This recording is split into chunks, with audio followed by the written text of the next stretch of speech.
Salut tout le monde, j'espère que vous allez bien. Ça fait, on ne sait même plus combien de temps que je n'ai pas fait une vidéo face caméra comme ça où je suis assise et je ne vais pas bouger mon cul. J'ai remis tous mes bijoux, je me suis make-upée, outfitée, que le haut par le bas est un jogging.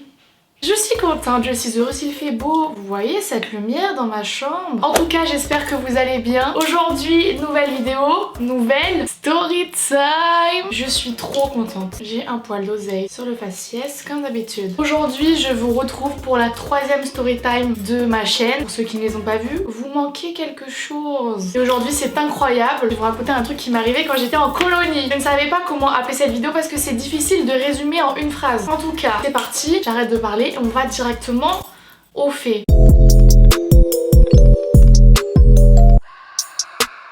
C'était l'été. Arrête Marine, ne commence pas à divaguer. Vous savez que je suis vraiment heureuse de raconter des storytime. Je crois que je vais refaire ma chaîne en uniquement que des storytime. Recontextualisons. C'était pendant les grandes vacances entre la troisième et la seconde. Donc je sais pas, t'as quoi, 13, 14 environ quoi. Et on a décidé avec ma meilleure amie de partir en colonie de vacances ensemble. On avait choisi de faire un séjour linguistique plutôt puisque c'était une colonie de vacances qui était à Londres. Londres, capitale de l'Angleterre, bravo. C'est pas les séjours linguistiques où t'as des cours le matin et t'es libre l'après-midi, etc. Non, nous c'était libre tout le temps. L'utilité, je n'ai toujours pas compris quelques années après à quoi ça va servir, ce n'est pas grave. Et du coup, une des autres particularités de cette colonie, c'est qu'on ne dort pas dans un, je sais pas, dans un truc de colonie quoi. On dort chez l'habitant.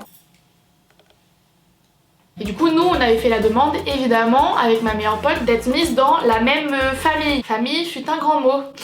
J'adore raconter ma vie. En plus, c'est des trucs à chaque fois. Pourquoi ceci est arrivé à ma personne? On part en colonie et pour l'instant, tout va bien. C'est le premier jour, tout ça. On était tous un peu en mode, oh putain, j'espère que ma famille va être sympa. Est-ce qu'il va y avoir des enfants et tout, nanana. Est-ce que les gens, ils vont être cool?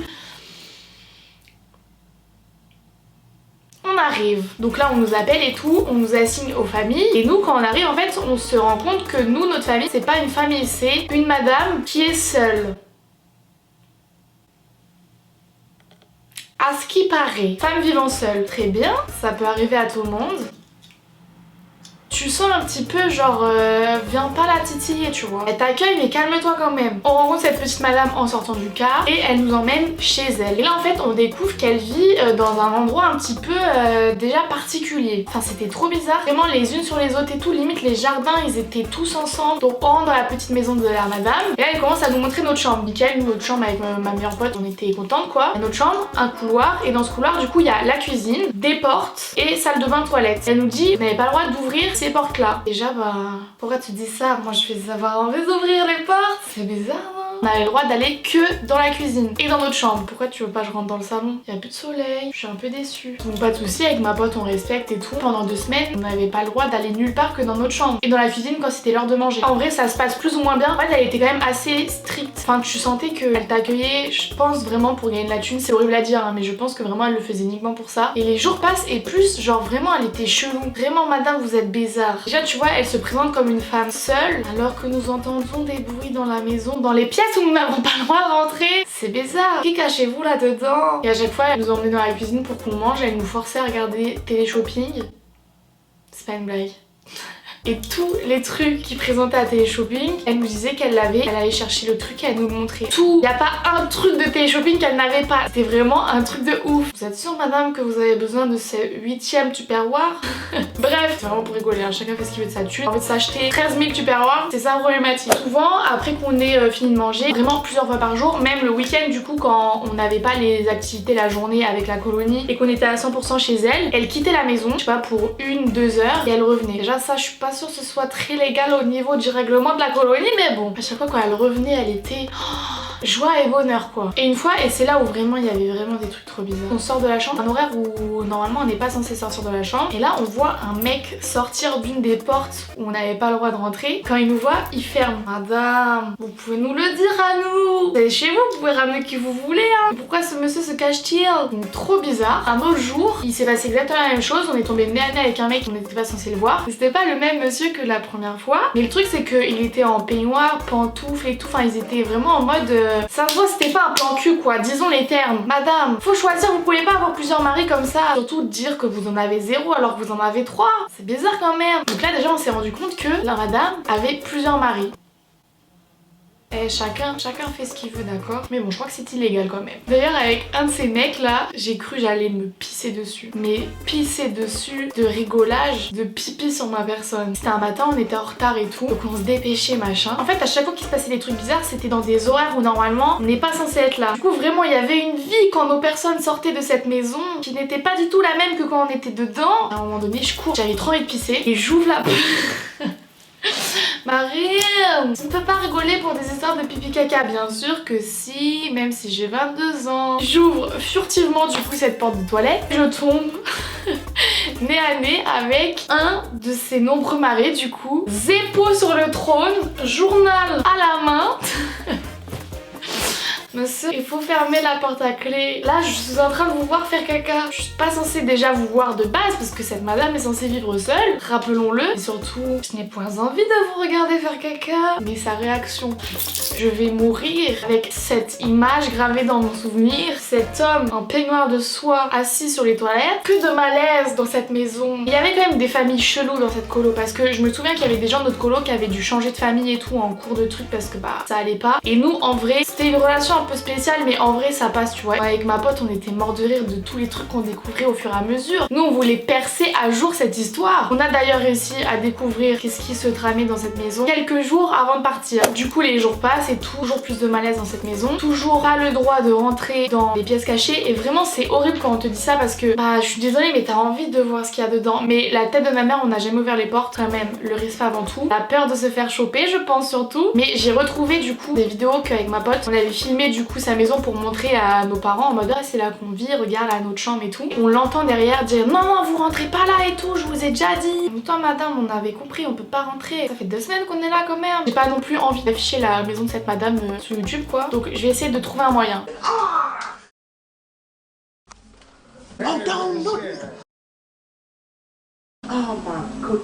Et on voyait quand même de temps en temps traîner sur la table de la cuisine, seule pièce qu'on avait le droit d'aller, des petits prospectus, des petits dépliants, des petits flyers promotionnels de groupes religieux, pas forcément déclarés je pense dans les groupes religieux connus quoi. Et là on se dit c'est bizarre, on voyait vraiment de plus en plus de prospectus comme ça qui florissaient tous les jours dans la maison. À un moment donné comme d'habitude elle nous dit je dois y aller, je vous laisse et tout, je reviens très vite. Et là en fait comme à chaque fois avec ma pote bah on voulait faire des trucs tu vois plutôt que de rester dans la maison. On lui avait demandé est-ce qu'on peut venir avec toi. Elle nous dit non c'est pas possible, il faut d'abord avoir fait des choses et tout avant que vous puissiez venir avec moi machin. C'est quoi tu me parles là madame? Et là, mais une autre personne, je vous jure une autre personne, dès qu'on a commencé à parler du sujet, elle s'est transformée et elle a commencé à nous raconter plein de trucs alors qu'elle nous parlait quasiment jamais. Il y avait très peu de communication entre nous tu vois. Elle commence à nous dire qu'on peut pas venir avec elle parce qu'elle va avoir des amis, c'est des gens qu'elle a rencontrés depuis pas très longtemps et tout. Elle veut vraiment que ça se passe bien avec eux donc elle pense que c'est pas forcément une bonne idée qu'on l'accompagne. Déjà merci ça fait plaisir. Et du coup nous bah au final on essaie de gratter un petit peu plus, on lui dit mais vous allez là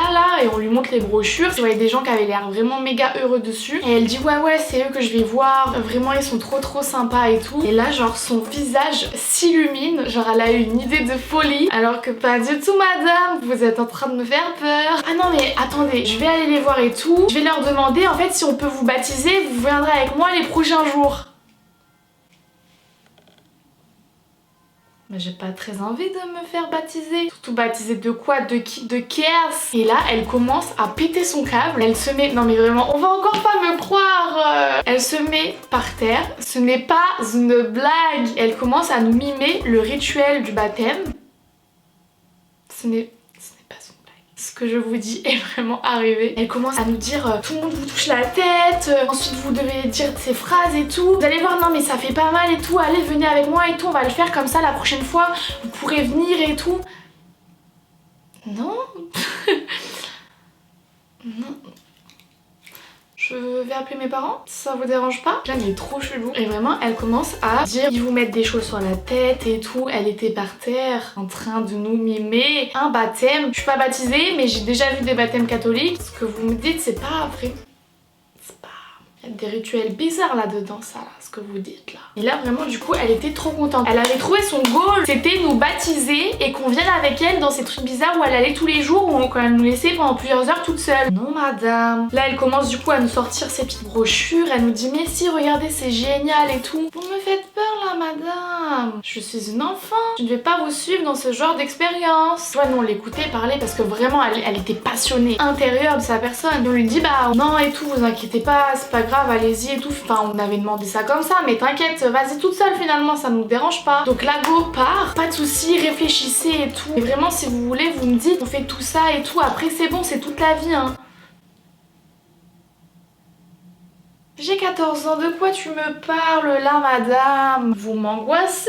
Donc la go part. De me réfléchir à un truc, c'est qu'à chaque fois qu'elle nous laissait toute seule, en fait elle nous laissait pas toute seule. C'est qu'il y avait ces pélos là, c'est je sais pas combien de maris dans les autres pièces cachées. C'était pas du tout safe. Là je songe du coup à vouloir me faire rembourser de cette colo. Ça aurait pu trop mal tourner cette histoire. Bref, nous direct elle part, on prend notre téléphone. C'était pas cela à l'époque. On appelle nos darons et on commence à leur raconter genre qu'on se chie un peu dessus parce que la madame nous dit qu'elle veut aller nous faire baptiser. Nos parents qui sont en France, imagine ton enfant il t'appelle pour te dire qu'il est dans une famille qui veut le faire baptiser. Pardon mais non en fait. Donc nos darons ils nous disent bon calmez-vous parce que nous on était... C'est un truc de ouf qui venait de se passer tu vois. On a vu quand même la go se rouler par terre pour nous montrer un peu des rituels bizarres. Donc nos parents ils disent calmez-vous, calmez-vous. Parlez-en à l'organisme de la colonie demain. Mais surtout vous faites rien quoi. Bref du coup la go elle revient toujours en folie. Elle était là alors vous avez réfléchi et tout. Je lui dis ouais nos parents ils sont pas trop déter sur l'idée quoi. Mais c'est gentil de proposer hein, y a pas de souci. Mais nous sommes dans l'obligation de refuter votre proposition. Du coup elle était grave déçue. Et puis bam, elle s'est refermée direct. Elle est redevenue comme avant, genre pas trop de communication. À part encore une fois pour nous dire de ne surtout pas ouvrir les portes. Madame, j'ai compris, ça fait 2 semaines. Et en fait, au final, on n'a pas changé de famille ou quoi parce que c'est vraiment les derniers jours de la colo. Et on est parti, voilà, et on n'a plus de nouvelles de cette dame. En vrai, quand je repense à cette histoire, il y a un processus pour checker un peu les familles où vous mettez des enfants dedans ou pas quand même. Ça aurait pu partir tellement en couille. Je sais pas dans quoi on s'était retrouvés, mais vraiment, les maisons où on était, quand je vous dis que les gens ils vivaient tous un peu ensemble et tout. Elle connaissait tout le monde, machin, genre... Il y a anguille sous la roche. En tout cas voilà, la colonie s'est terminée. Ma meilleure pote et moi sommes saines et sauves. Une anecdote de plus à raconter qui est un petit peu rigolote. Alors que sur le moment, bah cela fait peur quand même. En tout cas j'espère que cette vidéo vous a plu. Si c'est le cas, petit pouce en l'air. Je ne dis plus jamais ça. On s'abonne surtout. Venez on s'abonne. On me suit sur Instagram, très important. Et dites-moi si vous voulez d'autres story time parce que du coup depuis j'ai réfléchi et j'ai une autre iPhone avec des story time. Vraiment le choix est multiple. J'espère que ça vous a plu. Je vous fais plein de gros bisous et on se dit à très vite. Bye.